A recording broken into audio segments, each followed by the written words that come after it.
go! Video games.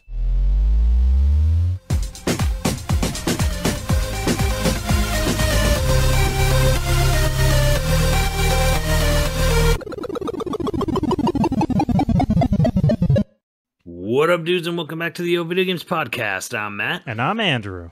And once again, thank you to all our generous patrons who kept us going for over 300 episodes. So many, I forgot the number already. 329, I think. There you go. Yeah, if you're interested in becoming a patron at any level, please check out patreon.com/YoVideogames podcast. Dude of the week is Kristen R. Thank you, Kristen. It's like a news week. So before we hop into the different news, because there's actually like some pretty interesting stuff. Sony released Project Spartacus, got its real names, and that's a little bit of a letdown. But we got the sponsor to thank. Yeah, we have some real good news about the state of my balls and how fresh they're smelling, especially after a good long shower today. Yeah, look, I've never smelled your balls, but because I use the same product, I trust that your balls smell super fresh. Exactly. So I wonder. You know what the best thing about getting the continuity of scent? I was thinking about this earlier, which is hilarious, but like having one continuous smell from like your body wash, your shampoo, then body wash, even your fucking lips and stuff.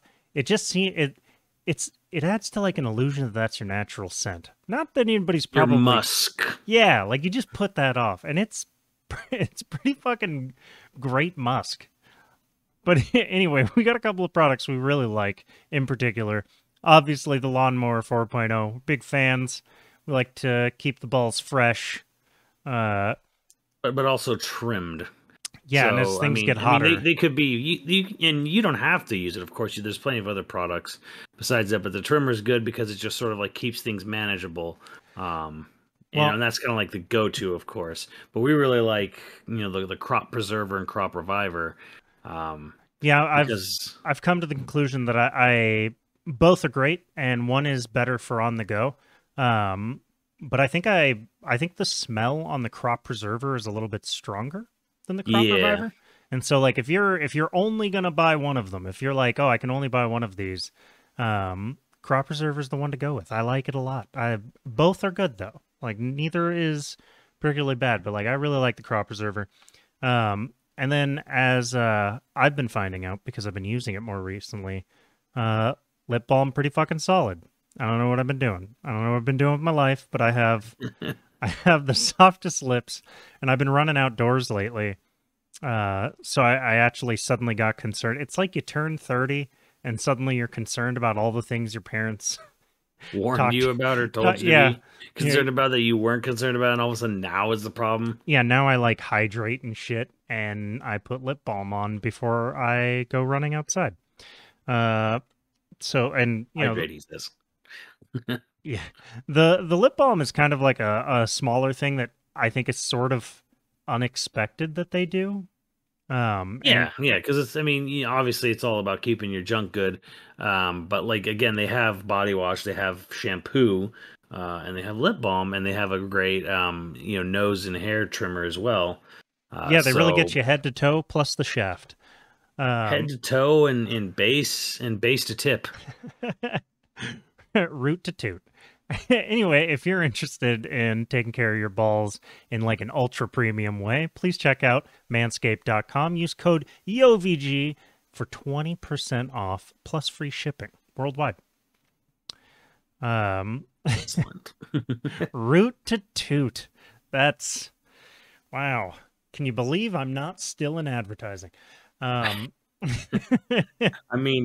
your tip traditionally toot? That's a little interesting if it does, I guess, but I was thinking more of like the tip of a whistle. It was in my head was where it was going on. I don't know. Your little tickle like boop boop. Yeah, that's where the lip whatever. But into further bad advertising, or maybe bad names. Bad names. Let's go with that. It's not necessarily that they're bad names. They're just sort of boring, I guess. They're so... The problem is, like, it's so bland and so sort of, like, just stock that, like, you can't remember what does what. You know, like you know. Yeah, nothing. Okay, so nothing stands out in the names. Yeah. So PlayStation basically is doing Game Pass. Like end of story. That's what they're doing. The code name for the project was Spartacus, which was really memorable and like Sort of Spartacus. Cool. Yeah. Sort of cool. You know, they may God of War, whatever. But like the actual name in practice is going to be a 3-tiered pricing system called PlayStation Plus Essential, PlayStation Plus Extra, and PlayStation Plus Premium. Now, when you say okay, PlayStation Plus Essential, you kind of get it. But then it's like, okay, Same wait, old, what's same extra? old, yeah. What's premium? Like, I don't know why there's 3 tiers. I feel like the middle tier is kind of worthless. Like if you. To me, it's like, why would you even bother with the middle tier if you were gonna spend the extra money? Why wouldn't you just go for the premium tier? But anyways, like the big kind of like simplified version is like PlayStation Now going away, and it's kind of going to be replaced with more or less Sony's version of Game Pass, and the original PlayStation Plus is going to be now going to be PlayStation Plus Essential. Yeah, that's pretty much more or less the same thing. It's not changing. The price is staying the same. Kind of like everything's just kind of what PlayStation Plus is today without anything. Yeah, without PlayStation Now is what it'll be. That's the essential tier.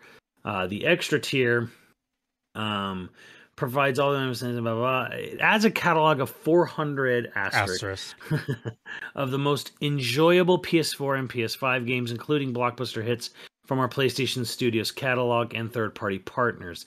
Games in the extra tier are downloadable for play. So it's interesting here that they specifically this is for downloads of PS4, PS5 games, which is essentially Game Pass, but there is a catch there. But I'll just sort of like finish it all off, and that's $15 a month, $40 quarterly, $100 yearly. Yeah. And then there's premium. So premium adds on to the PS4, PS5 games that you can download. Adds up to 340 additional games, including PS3 games available via cloud streaming. So in other words, PS3 games will not be able to be downloaded on either, on any of them. You can only play them on the premium version. Yeah. And they are cloud-based. You're going to be streaming them. You're parsecing them. A catalog of beloved classic games available in both streaming and download options from the original PlayStation, PS2, and PSP. So I think I know why the PS3 games are only cloud streaming, and it's just because the PS3's architecture was such fucking nutty shit. Bingo. that they basically had to build servers that mimicked it, and then you're just I don't know, cloud streaming from that. Yeah. I don't know. I have no confirmation of that, but that seems pretty likely. Oh yeah, 100%. And some people are saying like, hey, you should really if you have a PS5, because remember this is for PS4 and PS5 owners, it's for both. Like, hey, if you have PS5, you should really like try to let us download and emulate. PS5 should be able to emulate PS3 is what people are arguing and saying that like, if I'm on premium and I own a PS5, there should be a way to download them and emulate them on the PS5. And that's like, okay, maybe, but you hit the nail on the head, just it's that damn architecture. There's so many asterisks in this too. Yeah. Price asterisks, and then there's a PlayStation Plus Deluxe for select markets. Yeah, offers cloud streaming access for original PlayStation, PS2, PSP, and PS4 games offered in extra and premium tiers and markets where PlayStation Now is currently available. Customers can stream games using PS4 and PS5 consoles and PC, which is really weird. I think that's the remote play thing. Yeah. Here's the weird one. This is all on premium, by the way. I'm still on premium. Time-limited game trials will also be offered in this tier, so customers can try select games before they buy. So a demo? Demos because they won't have day one. They're not going to have day one games. Wait, demos are not premium? Like, are only offered in premium tier? Yeah, you're paying to be able to decide whether or not you want to buy the full game. Or wait until it comes out. I'm like, how is that like an added bonus for premium? That's something that should be free for everyone. Oh my god, that's the part that really gets me. Like, what? Because like, okay, how does that work where they say time limited game trials? Are you, so it's like, are you like downloading like the full version of a game and then it has to be connected to the internet, and then when it hits like an hour, it just shuts off and deletes itself from your system? Because you know, unless it is that, that means like someone like the game maker, the studio, still has to make a demo version, right? Like that's still time taken away from development or whatever, where someone has to go in and chop something up and then make a demo of it and blah blah blah. And it's like, why would you only do that for premium markets if you are doing that? I mean, that's a fucking demo. I don't know. Like it's super bizarre to me. Yeah, I'm not really sure how that'll work. I do think another interesting. Granted, I brought it up already, but like, none of these prices are fixed. This can be updated. So this is what they're thinking right now. That's what that asterisk means, right? Well, local pricing may vary by market. PlayStation Yes. Plus catalog titles may also vary by market and tier and may change over time. PlayStation Plus is an ongoing subscription subject to recurring. Blah, blah, blah. Okay. yeah, PC streaming not available in Japan at launch. Be supported in a future update because Sony doesn't give a shit about Japan. But they do but have yeah, pricing like, in so the for end. the extra version, which is weird how like PlayStation Plus Extra doesn't have PS1, PS2, PSP games, doesn't have PS3 streaming, doesn't have that. Just doesn't. It's only download for PS4, PS5, right? Yeah, that's right. That's $14 a month, $40 quarterly, $99 yearly. I guess you know, for anyone who's listening, I don't know if anyone listens to Japan, but Europe is $13.99, 14 euros monthly, 40 euros quarterly, 100 euros yearly. The UK is £11 monthly, £32 quarterly, and £84 yearly. And Japan is 1,300 yen, monthly, 36 quarterly, 8,600 yearly. That's just for the middle tier. That's the middle one. Yeah. So the premium one, the one with pretty much everything, is 18 a month in the American dollars, 18 a month monthly, 50 quarterly, 120 yearly. It's only $20 more, like a yearly, and you know, it's only $3 more, $2 more. No, $3 more a month. You know, and that kind of like follows in 17 euros a month, 50 quarterly euros, 120 euros yearly, yada yada yada, £99 yearly, 13.50 a month in Britain. So yeah, and then there's like you said, there is a whole nother thing called PlayStation Plus Deluxe for select markets without cloud streaming. It'll be offered at a lower price compared to premium and includes a catalog of beloved classic games from the original PS1, PS2, PSP generations to download and play, along with time-limited game trials. Blah blah blah. Local price of your market. So there's a lot of mumbo jumbo. But basically, at the end of the day, it's like I don't understand what the point of the middle tier is. Because it's just PS Plus, and you're allowed to do basically like basic ass Game Pass shit. For strictly PS4, PS5 games. But it's the premium is where you can stream PS3 games. And here's what I don't get, because I keep looking at it and I keep reading it. I'm like, PS1, PS2, PSP games, you know, both streaming and download options. That is only for premium. Yeah, there's no like, PS2 or PSP. Oh, like they're specific. Yeah, they're specifically locking PS1, PS2, and PSP games out of the middle tier. It has to be premium tier straight up. Like they're making this weird divide between like, okay, well, you can basically do current gen Game Pass, and there's going to be a big catch we're going to get to. But if you want the classic games, you got to go to a higher tier. And I don't know why that is, other than just kind of like, it just kind of comes off as just like naked open greed. I'm like, what the fuck is special?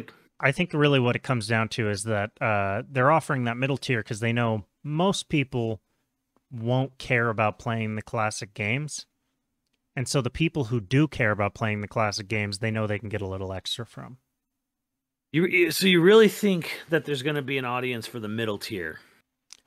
Considering how little little a jump it is from middle to premium. Well, I think that's part of the idea, right? But I think there's going to be a pretty significant audience for the middle tier. One, it's also just psychology. Hmm. Yeah, just cheaper price. Yeah, you think you're getting a better deal by choosing that middle tier because you get most of what you want for it makes the middle tier seem more reasonable. It's just good old standard marketing psychology. Yes, I just kind of look at it and go like the middle tier is like pointless to me. It's just kind of like because it's a $3 a month difference or $20 a year difference if you're doing like the yearly bundle. Right. Yeah. And so it's same marketing psychology is working on you just in the opposite way. Where you go, oh, that $3 extra a month, totally fine. And then there's another person who goes, oh, I would never pay $18 a month for this. Oh, but I'd probably pay $15 a month. Well, why? Here's the real question. Why do they need to charge more for something that's clearly not costing them anything? They don't need to. That's this feels like when and you'll understand. I mean, okay, like it's like when I had this long time ago. I'm sitting there and we're you know how they have anyone who's ever fucking subscribed for cable, right? We'll sit there and look at the different tiers. And you can go 100 down, 10 up, or 500 down, or 300 down, right? Yada yada. I'm like, but it all comes out of the same socket in the wall. Like, how is it costing the cable company more money to do, higher download and upload speeds if it's all running off the same cables and it's all using the exact same things? Like, how does that cost them more money? Well, at a certain point, it doesn't. It doesn't make a difference. Right. So I'm kind of like, this isn't costing Sony anything. Like what? Like you're paying that money because they need extra money for servers for their PS1 games that won't be covered by the middle tier or something? No, this is just that perceived value principle of economics, right?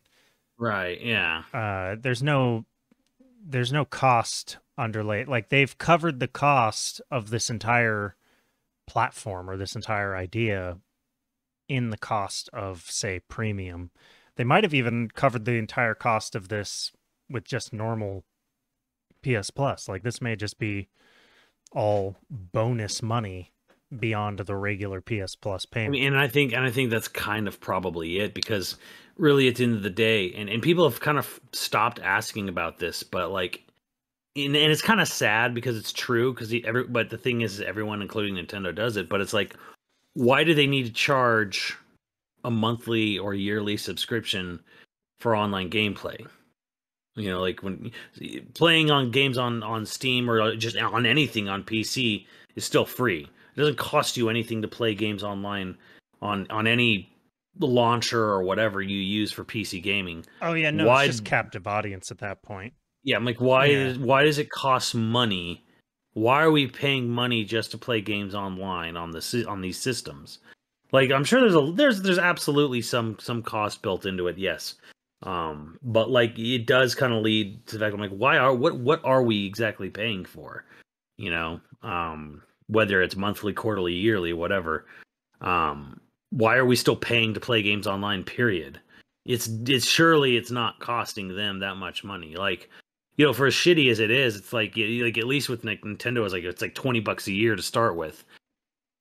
Yeah, and it's like, okay, well, yeah, it's not great quality, but not terrible. I mean, granted, like online gameplay, kind of a lot of it goes into like what is the net code of the individual game, because you're paying PlayStation Plus, you're playing to play online. The online gameplay for, say, something like Guilty Gear Strive or Power Rangers Battle for the Grid, that has rollback netcode built in those games, and the online gameplay is great. And then you have Tekken 7 and Street Fighter 5, and the online is not as good. But it's not like the you're paying for any difference to that. It's just like the developers of those each individual games are choosing how they use the games online, how the games use netcode. individually, Yeah, and kind you're of whatever. not. So it's like the money you paying to Sony doesn't have any effect on whether or not a game has good online or not. So when I say like, oh, Nintendo's kind of crappy, it's like it's only crappy in the sense that there's no real features, if you will. But like it kind of gets the job done. Like the really shitty thing is like, you know, there's no online communication with the Nintendo Switch Online, because Nintendo's like, well, just use our free app on your smartphone to do voice chats for games online. That is Nintendo's solution. Yeah. And it's stupid, but at the same time, it's almost genius, because I haven't used voice chat in a game for years now. I actually use Discord. Yeah, I mean that's Discord's Now I better. literally just say, I'm just going to use Discord while I'm playing the game. You know, with the friends I'm playing with. I don't want to deal with.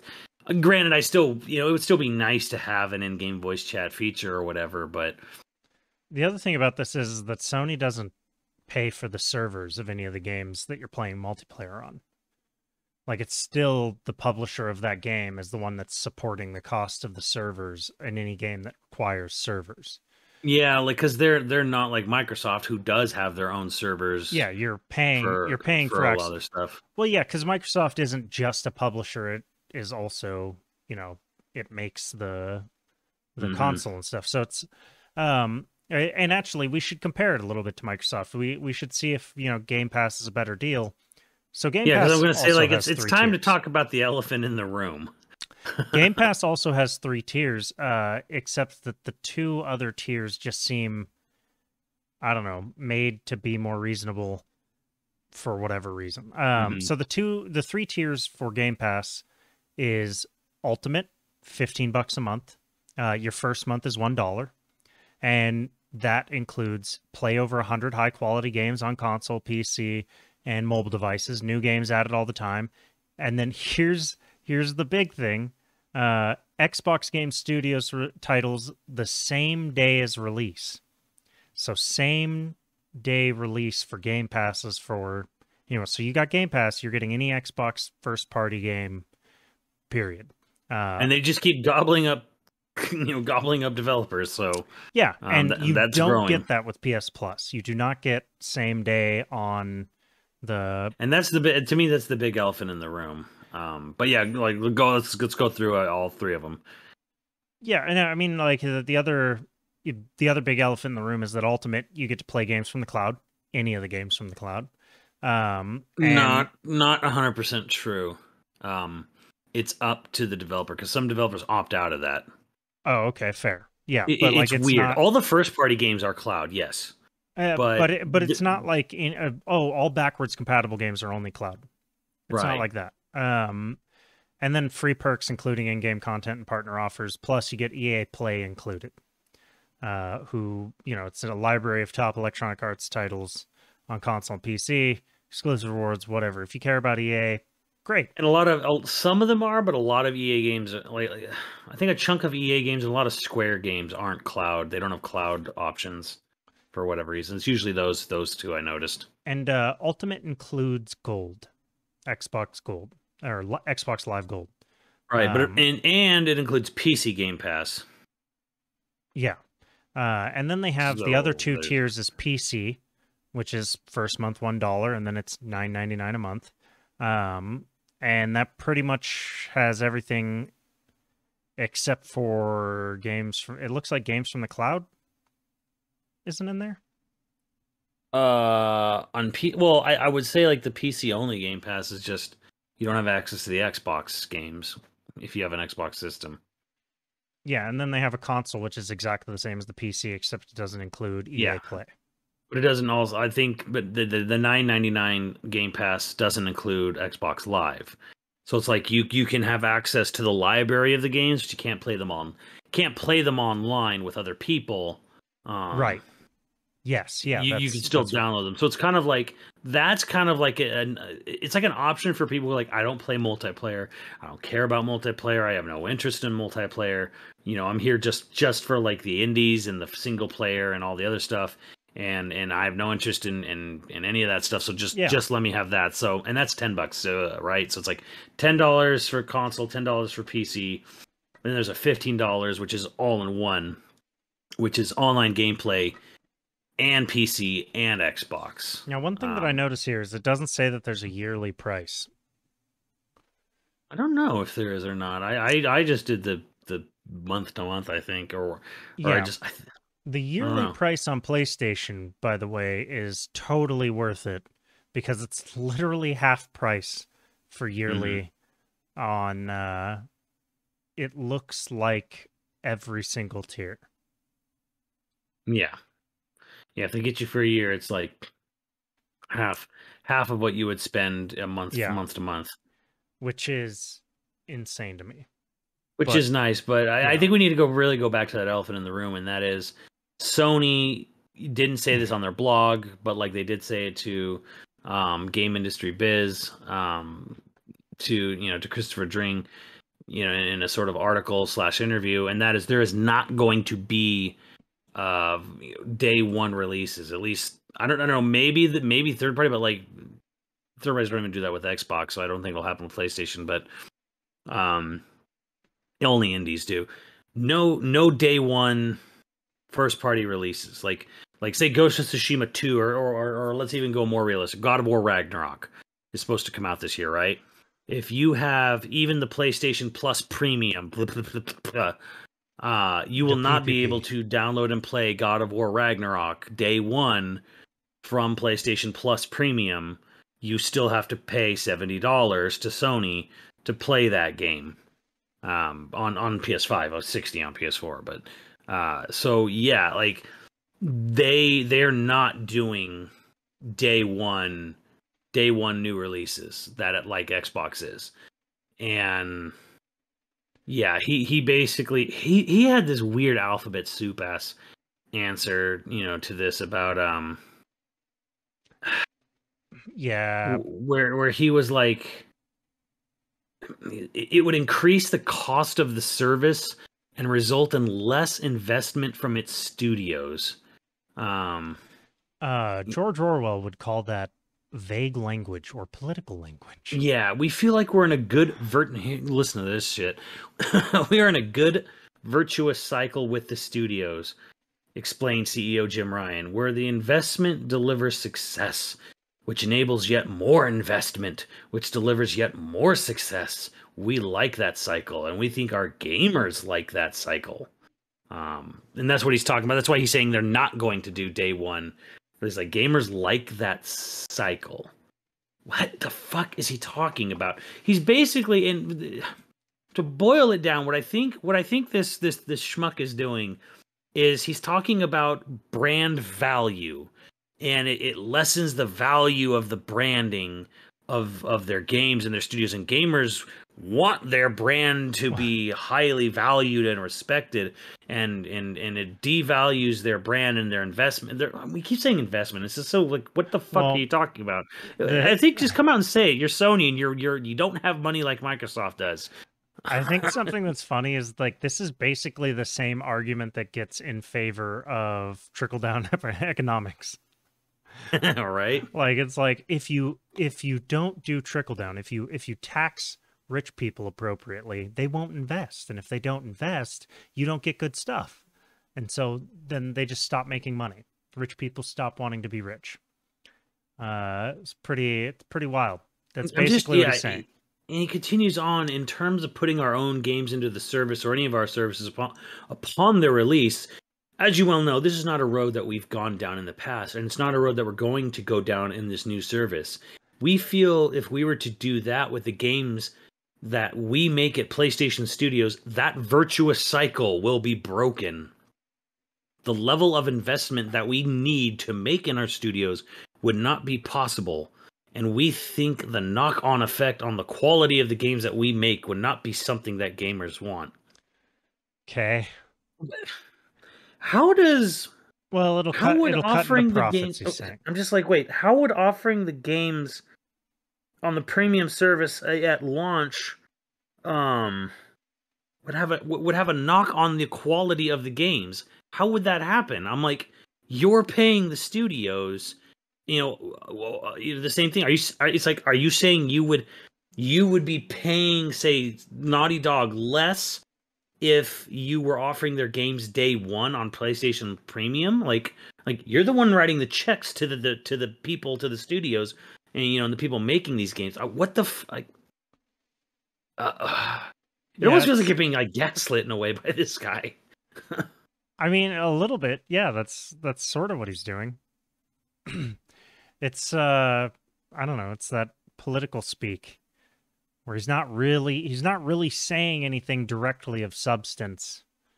He's speaking around his actual answer so that it can be basically he's making it so it can be purposely misinterpreted, and then he can walk it back in a myriad of ways if it turns out unpopular.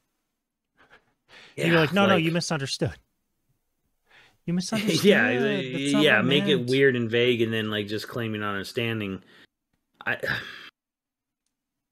It's just sort of like, just come out and say like you don't want to do it. Like you want to, like we just want to charge. We want to charge full price for games when they come out. Like,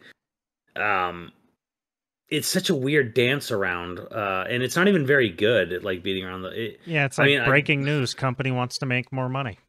Yeah, like I don't know why. Whatever. It doesn't seem like, and it doesn't seem. Unfortunately, it doesn't seem the author of this article really seemed to. Maybe he did. I wasn't there because it's done article format, not interview style. So it doesn't seem like he's really pressing the issue too much on him. To me, I'd be like, it just sounds like you're so like, I would be pressing him immediately. Just be like, devalue your company. Like, well, how would it, have an effect on the quality of the games? And that's why you don't get unless all of a sudden you're saying you would pay people less if they were offered day one. Like, you're the ones writing the checks to make these games. Like, how does that change? How would that change the development cycle of them at all?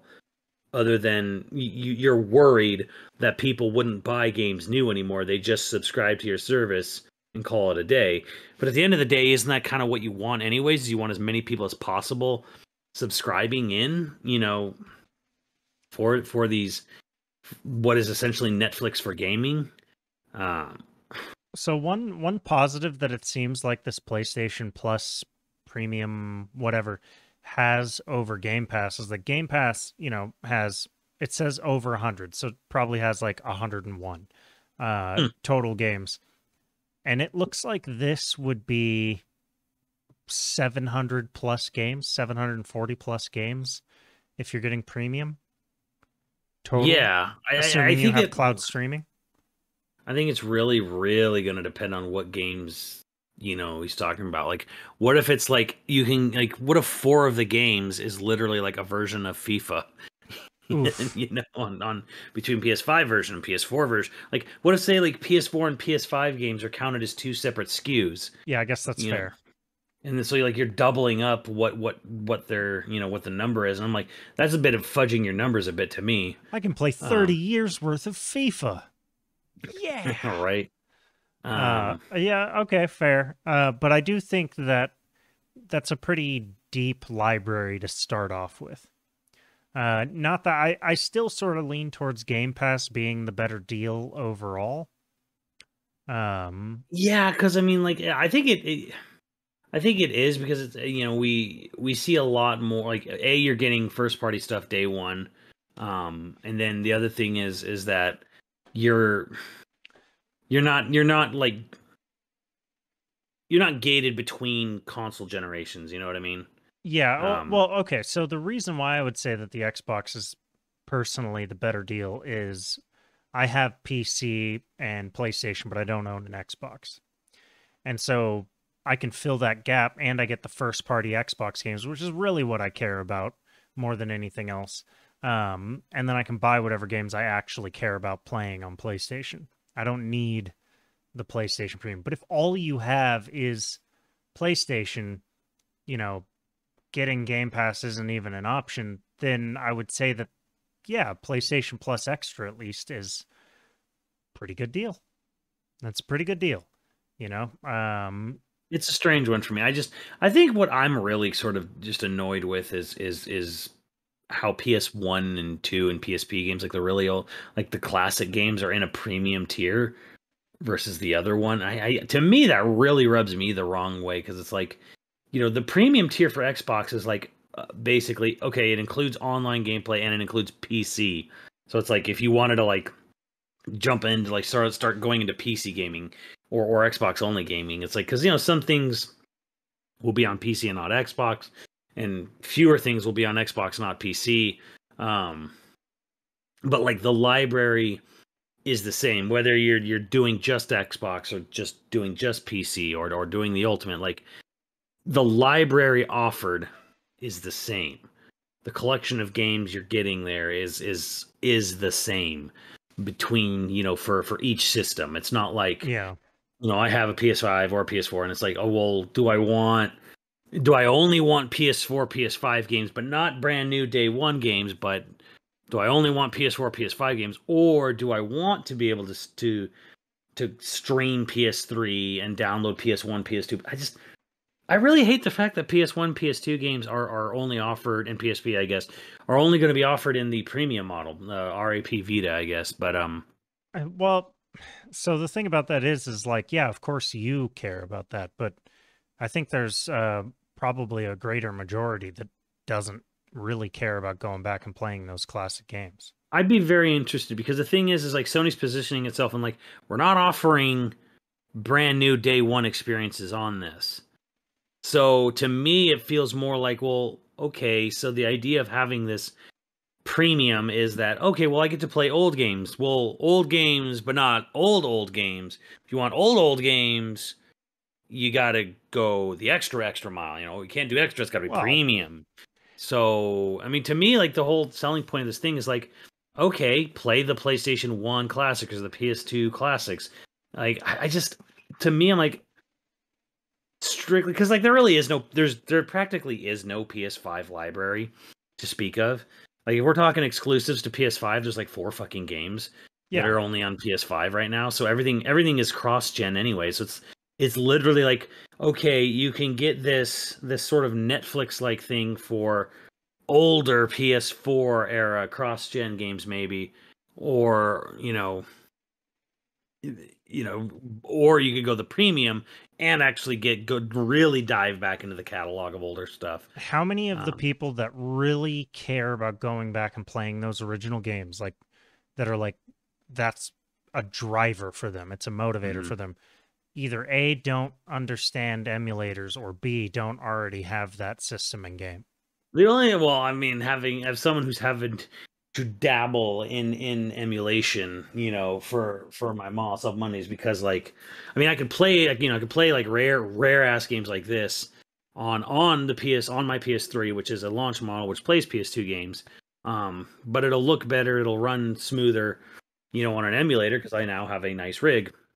This shit's a little annoying for PlayStation 1 and 2. Yeah. And PSP emulation. It's not as brain dead as Super NES and NES like that. So it's like there's a little bit of annoyance curve, for emulation that I think people would be like, yeah, I'd love to just turn on my PlayStation 4 or my PlayStation 5 and just download some old classic games from this service. I guess what my point is not that it's easy to do those other things, but rather that like the majority of people, the people that they're targeting with this, the reason it's the middle tier is because they think that's the offering that's going to get the most people. Do you think the middle tier is going to be like the most desired or the most sought after? Yeah. Not premium. Well, that's why it's the middle tier. That's why the offering's in the middle tier and why it's priced that way. I almost wish there wasn't even like, I don't even know what I'm arguing at some point. I was like, I don't even think there should be a middle tier. Yeah, I get what you're saying. You should just have the PlayStation Plus and then you have the premium. Like, why even have an extra tier? Because again, we're arguing about, the difference of $3 a month, or $20 a year. Yeah, so what I'm saying is like, they know there is a small, like they know the vast majority of people, whether they give them this or not, won't go back and play those older games. But they know that there's a small minority of people who would be willing to pay to play those old games. I think you're underestimating a little bit how many people would like to go back to to have the old stuff. No, I'm just saying comparatively speaking. Yeah, probably our audience listening to this is interested in that.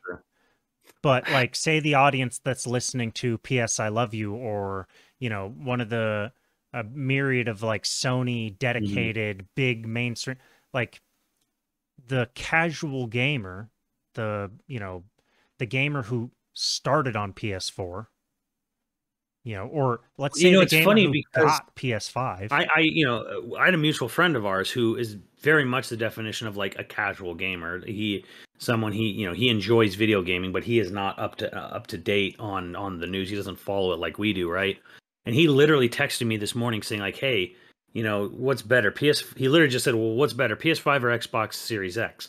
He's like, because he ran into a store where there was a bundle of Series X's, and I kind of broke down everything to him, and I'm like, and I said like, well, Sony is I mean, they announced it this morning. I'm like, Sony's doing they're doing their own version of Game Pass. I literally was explaining this to him today, and I told him, I said, here's the thing though, it's not gonna, their new games, are not going to be offered on the service day one. And because he was, because he was sort of leaning into the sort of, I really like the Spider-Man games. Obviously Spider-Man 2 is going to come out, right? Yeah. And I'm like, that's a Sony funny game. I'm like, that will not be covered on their Game Pass. And I said, so here's literally what I told him. I said, if you're really interested in a certain particular Sony, series, in this case it was Spider-Man, I would go for a PS5, and what I would do is I would get an Xbox Series S, because it's small and tiny and compact, and then I would get Game Pass on the Series S because it's $300, and sometimes it goes on sale for like a little bit cheaper than $300. And he thought that was a great idea. So I sold him my setup, which is like, well, I have the PS5 for like the premium stuff I can't get on a subscription service, and then I have the Xbox for the subscription service.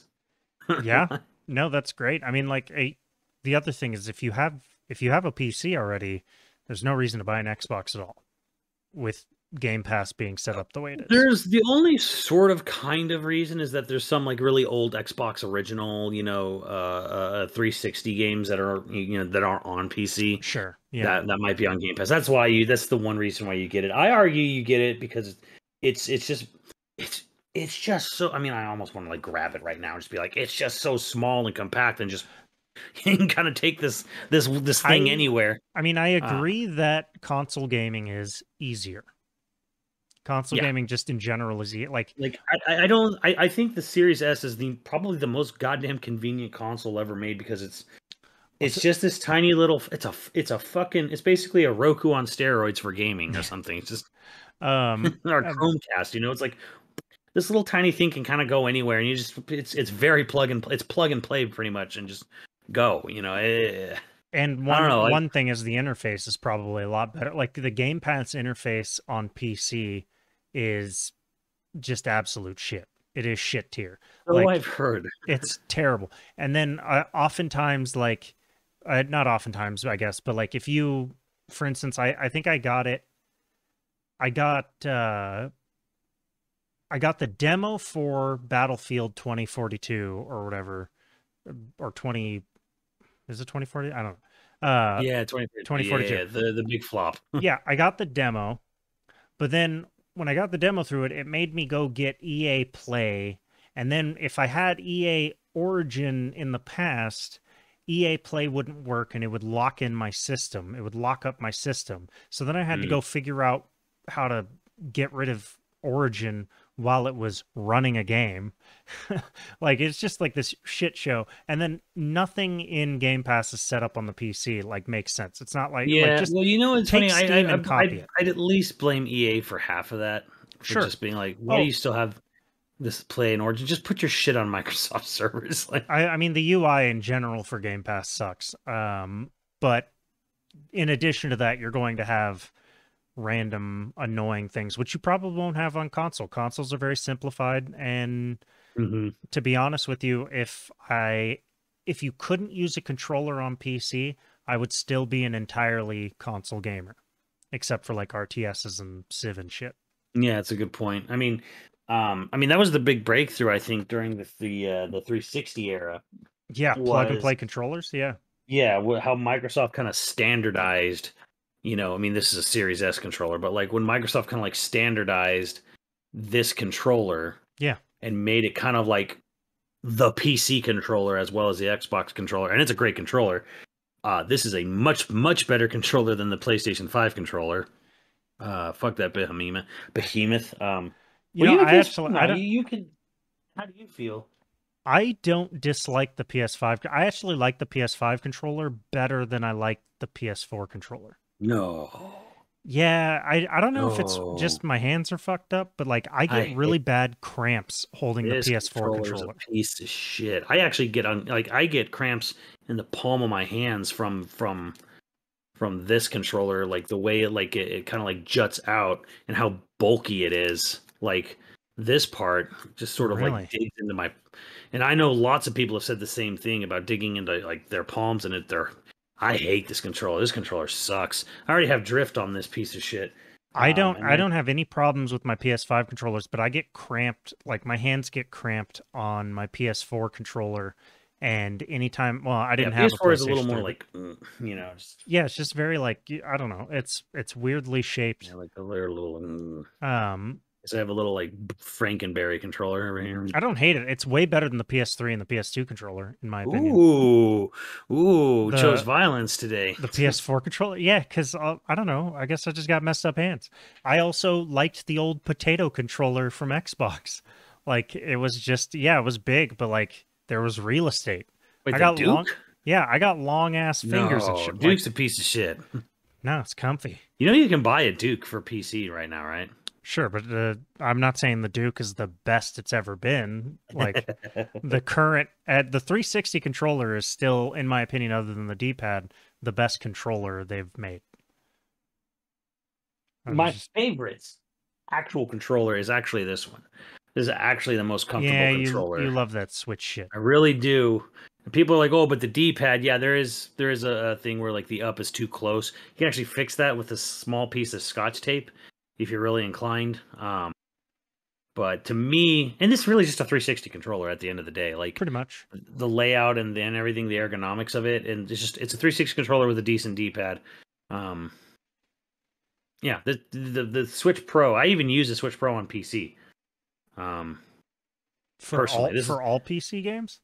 If I'm doing PC gaming, and I have the choice where it's like, okay, I got to plug in a controller, I'm like, I'll plug in this on Steam. You played Warzone with that? No, Warzone's on my PS5. Oh, okay. I thought for some reason we played Warzone on PC together. I have not jumped into the PC mustard race on Warzone. You get a bit of an advantage because of how fast things load. Yeah, and like draw distance. PS5 loads too, so yeah, that's fair. Well, I also haven't played Warzone in.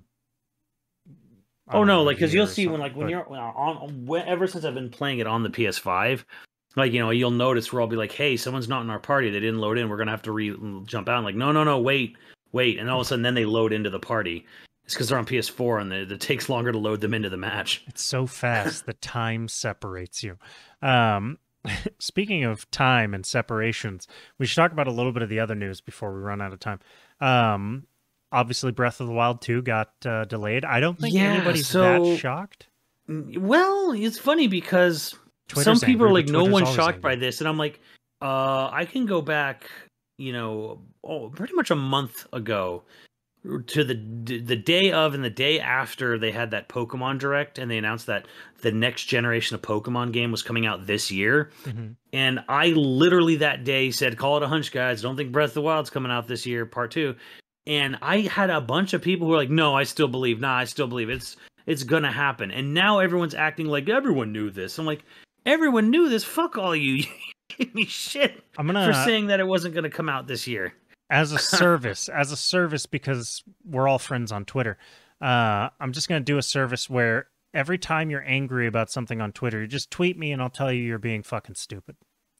Whatever it is. It doesn't matter what it is. You're feeling angry about something on Twitter, and I will let you know you're being fucking stupid. Like you, I mean, it's okay. It's all in jest, but Will Smith slapped Chris Rock. I'm so pissed. You're fucking stupid. Like whatever. Whatever it is. Breath of the Wild 2's delayed. Oh, we all saw it coming. Yeah, all right, you're being fucking stupid. Whatever. I don't care what it is. You're just being dumb. And this is the reason why it's such a good service is there are certain things you should be angry about, sure. It's Well, just I mean, not this is not something you should be really angry about. no, but somebody's opinion about the thing you should be angry about on Twitter doesn't matter. Yeah. Fuck their opinion. I don't. And anyway, that's my public service announcement. But Breath of the Wild's been delayed. Yeah, it got delayed. Anuma came out. You know, he had a fresh new haircut, which it's funny seeing certain people talk about like, oh, he's looking good, he's looking great. And I'm like, Okay. Should I remind you what he said about Zelda's chronology and create a character from 5 years ago? You probably wouldn't, or 6 years ago now. You know, probably wouldn't want me to do that. I'm like, I actually have the quotes up here. I'm like, should I remind you what he said about that during Breath of the Wild 1's development? Because he probably would outright get canceled if he said that today. Probably not. There'd be someone equally defensive. It'd mean nothing. Because again, Twitter anger also means nothing. That's true. Just means but anyways, yeah, he's got a. I've never seen like a Numa, like, you know, his hair cut that low down to like he looks like a baby duck now. So, but anyways, it was almost right. He's always had the same haircut. I've been looking at this guy for over a decade, and I've never seen him with a haircut. Like, whatever, not the point.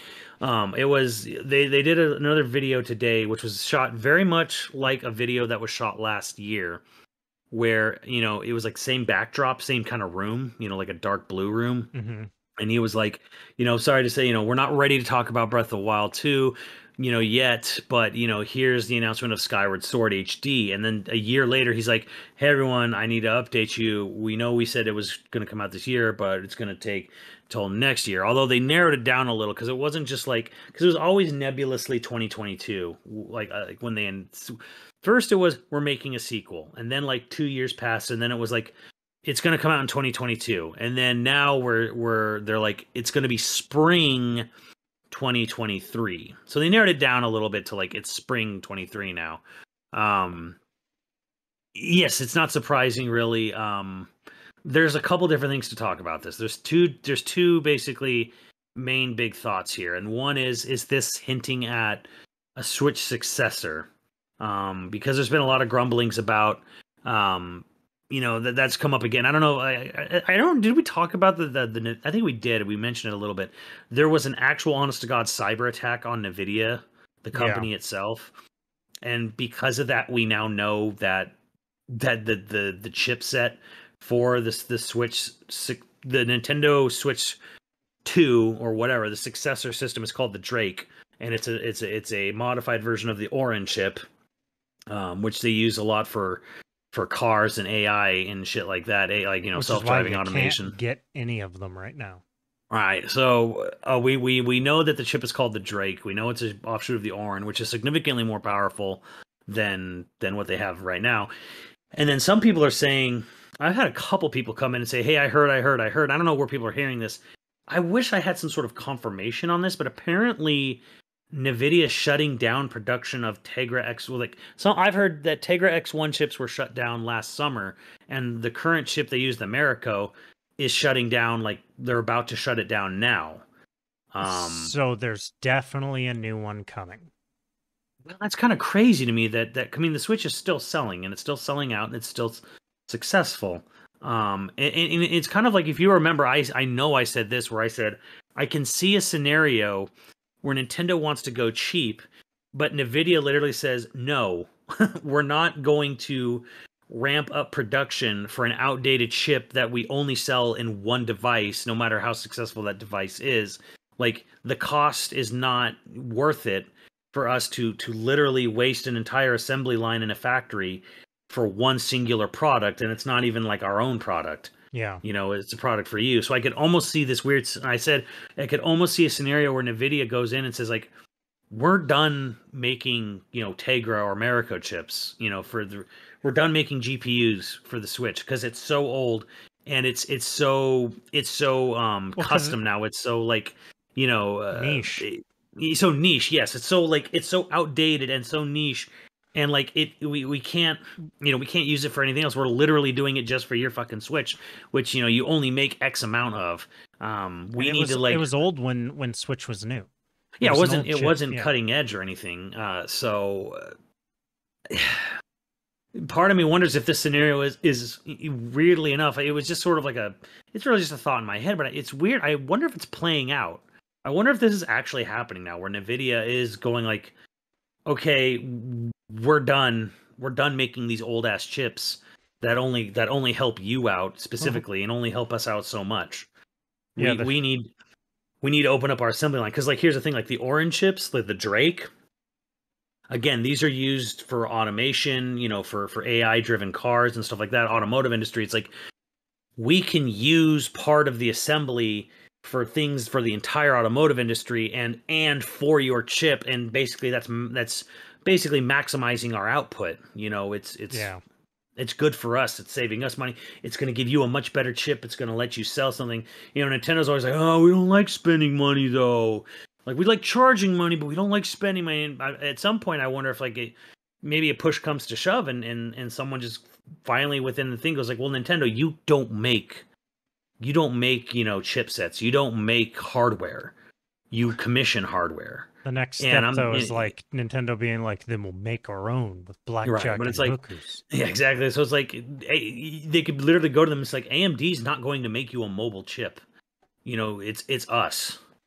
And especially if you want a chipset that's going to be backwards compatible with every Switch game, you're going to need to stick with us, kind of thing. So I wonder if NVIDIA was maybe put into a little bit of a bargaining position, themselves, and being like, okay, well, we've been a very successful partner, but we need to move on. We need to start, using stuff that's more current, and you need to like give up, your system's fucking old, man. So I wonder if this scenario is actually playing out, and then this is all just sort of hinting towards that, because let's say spring 2023 rolls around. Let's go with March, because that's probably it. That puts it at the 6-year anniversary of the first Breath of the Wild, and that puts Nintendo in a position of literally starting the cycle of brand new. Like, I'm not saying it's a Switch 2 and then like it's a brand new system and nothing's compatible. I'm saying like, here comes maybe it's somewhere between a new system and a Pro or something. Like, I don't know. Like, the real question is like whether or not Switch games in 23, like new ones, right, that take advantage of a new system, will they also be compatible with the old Switch? Yeah, that's the big difference between like, is it a new system or is it a Pro model? A Pro model means that it just plays games better on it, and a new system means that the games for the new system won't work on the old system. Now, I lean towards the Pro model. Like, it's going to be, it's going to be a lot like how PS5 is right now. Probably it'll probably be, very much like that, where it's like, we're going to have a new Switch system. There will be a few games that will only run on the Switch, like whatever the successor is, right? Like, but most things will run on both. Like, it'll be like how PS5 is now, where like everything comes out and it's on cross-gen. And there's like 4 fucking games that aren't cross-gen, like Returnal, Ratchet and Clank, and Demon Souls, like. And it won't matter because you won't be able to get one anyway. Oh, that's also true. But as long as they're compatible with but if most of the games, including the Nintendo ones, are compatible on the old system, right? Like, say it's kind of a little bit like what happened with Breath of the Wild 1, where there was a Wii U version that came out same day as the Switch version, and people like me just bought that version because I'm like, well, I'm not buying a new system. I'll just get it on the Wii U. And it'll be a very similar. Bought a new system anyway, though. I did buy it in June. Yes, I did. It took a couple months, but I was like, because they had that fucking insane year in 2017 where I'm like, well, Mario Odyssey's coming out and Xenoblade 2 is coming out, and just like, okay, I'm guessing. Yeah. All right, so it got me. So that's one of the things. I think that's the big conversation piece this is driving. Is like, is this more indication that a Switch 2, Switch successor, Switch Pro, whatever, a new model, let's call it a new model. Is this an indicator that a new model is coming out soon, like within a year from now, from today? You would think there'd be much more like, I don't know, rumors or leaks. Well, like I said, we did have that literal cyber tech, and then 2 of the known people who do know the inner workings have come out and said, yes, it's happening, and it's happening sooner than people think. But everyone kind of discredits everyone who says that now, because the OLED came out, and the OLED was just the OLED screen. So, and we had that, we've talked a lot about how, like, I'm like, stuff in this industry is very fluid behind the scenes. Before stuff gets officially announced, they're looking at things, they're planning things, things are happening all the time, you know, that don't Yeah, come that's to fair. fruition. So again, I personally look at this and go, Nintendo's looked at the chip shortage, went, no thank you, we'll just sell it with an OLED screen. But, you know, by the time this comes out, this will almost be 2 years almost 2 years after the OLED model came out. So yeah, you know, it'll just be like we delayed or pushed back, you know, the release of a pro version of the system by a year and a half, you know, 2 years. So Hmm. I go back and forth on whether it is or it isn't. I kind of feel like maybe. I don't know. I don't want to make any declarative statement because I don't actually strongly feel one way or the other if this is or isn't an indicator. I feel it's like I truly feel it's a 50-50 shot.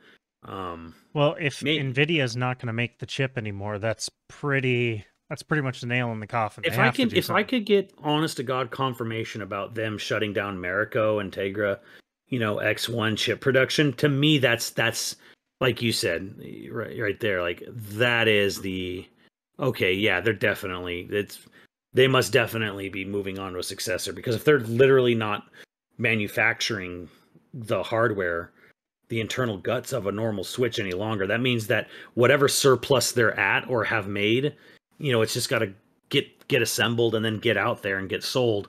But like that means that there's an end to that supply line, right? Yeah.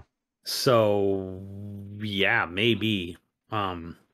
I guess again, it really depends on how much they have in surplus stock that they have yet to sell, but it sounds like they're sold out pretty much anyway. So it's very interesting. I think if I knew for sure whether they were shutting down production of the Marico or Tegra X1 or both or whatever, if I had confirmation of either, like of that, I'd feel more confident, because right now I'm like maybe.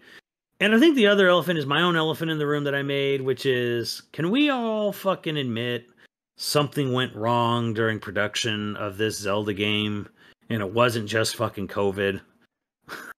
Like, Why? Because it took 6 years to make? yes. No, that's normal, man. I don't know No, what it's you're not talking about. normal. It's actually longer. It is now going to be longer between Breath of the Wild 1 and 2 than it was between Skyward Sword and Breath of the Wild. It's taken them longer to make this sequel with some of its assets being completely reused in the same engine, or like an updated engine, than it was going from Skyward Sword in standard definition on the Wii to HD open world, you know, brand new engine, brand new everything. It has taken them longer to do this part 2. Okay. Yeah, the normal Horizon 2 was made exactly 5 years to the date between releases, and that was with a whole fucking new system on the PS5. Xenoblade 3 is coming out in September, and Xenoblade 2 came out 9 months after Breath of the Wild 1, and yet part 3 is coming out you know, less, you know, just under 5 years for part 3 there, like, and that's the same goddamn developer.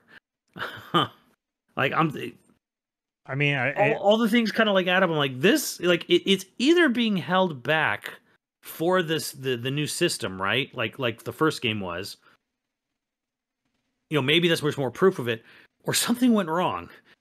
You know, there was something where an Anuma's statement in that speech where he's talking about, you know, it's a lot of just like non-speak, but he did say, like, you know, we're trying to expand things and do brand new and introduce new systems, and that's something I have said where I'm like, I wonder if there's a mechanic in the game that's literally causing a nightmare for testing.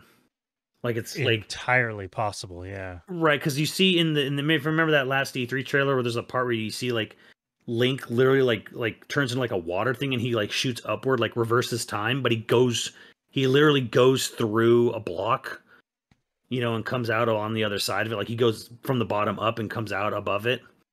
And I'm like, okay, if there's some sort of like phasing through walls technology in the game, that might be just a fucking nightmare for testing. Like, maybe there's some mechanic in the game that is breaking the engine, and it's probably breaking the engine because the system's fucking old and can't handle it.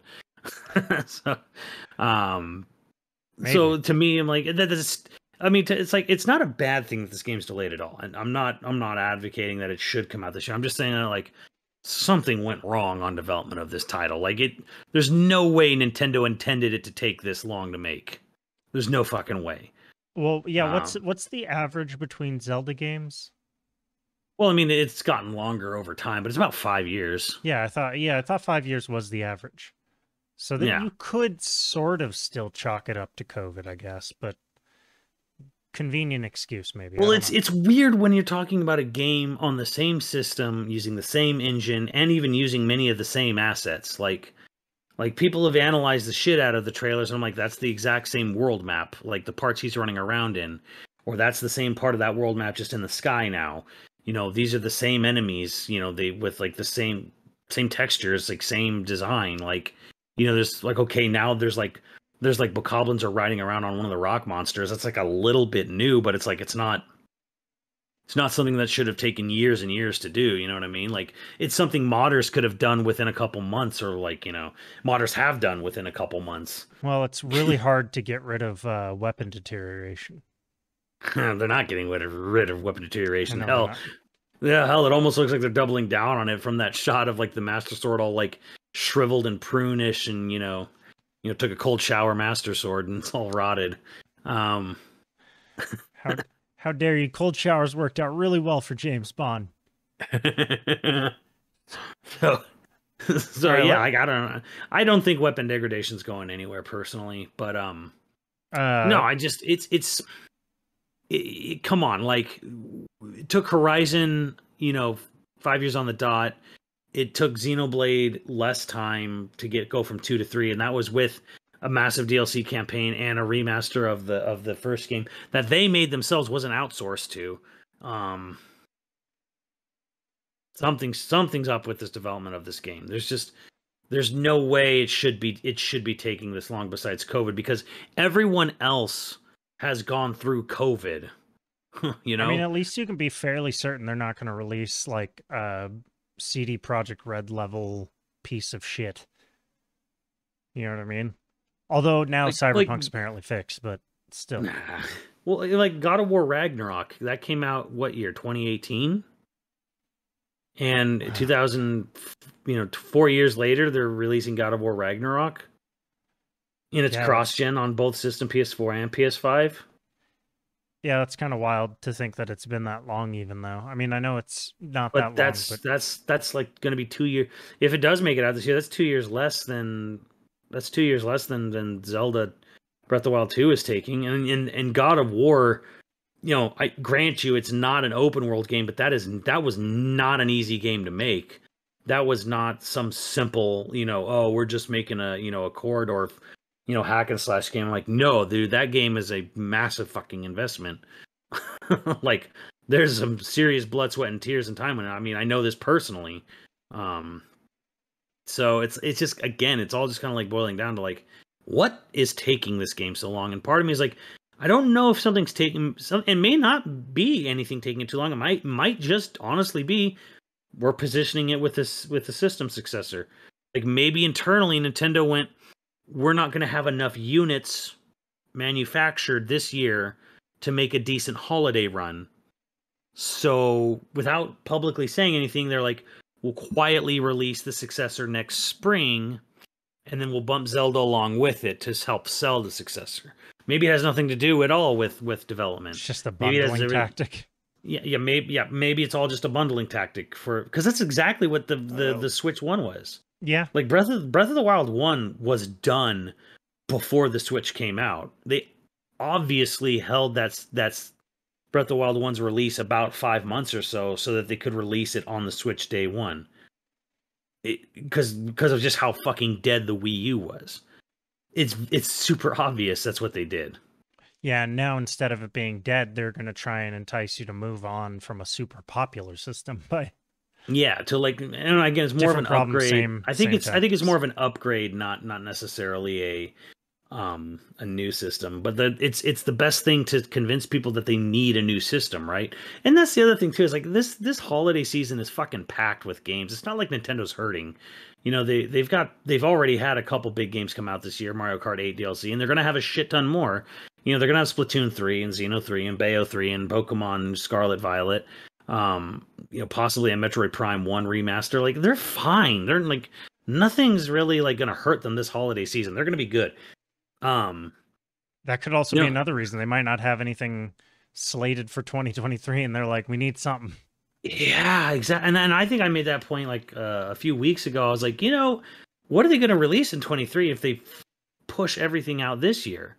They got to have something for 2023. And maybe this was just the one they were like, yeah, whatever, give it a few more months of polish, can't hurt it. Well, we'll end on a very quick positive note. It turns out that Insomniac Games sucks to work at too. Yeah. So anybody who is holding out hope that the people who made Spider-Man didn't have to suffer.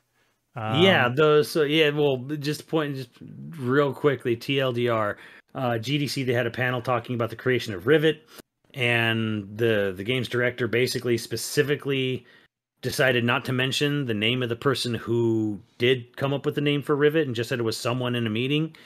That person did not have a great experience, but had quit Insomniac before the game came out, so they were taken off the credits for the game entirely. There were multiple people, former Insomniac employees, who came out and corroborated the story, and basically all said, yeah, Insomniac's not a great, you know, the leadership at Insomniac's kind of shitty. So kill your heroes, I guess. No crunch, but you know, don't quit the team. You know, even if it is to go see a dying family member, you're too important, but not important enough for a promotion. Yes, that happened at Insomniac. Good job, Ted. There's just running a real tight ship over there. Everyone's bleeding. And on that note, our producers for this episode are The Arnett, Screwnami, Top 35, Hyper Viper 89, Ziggy Z, and Online Persona. Thank you, dudes, and we will catch you next time.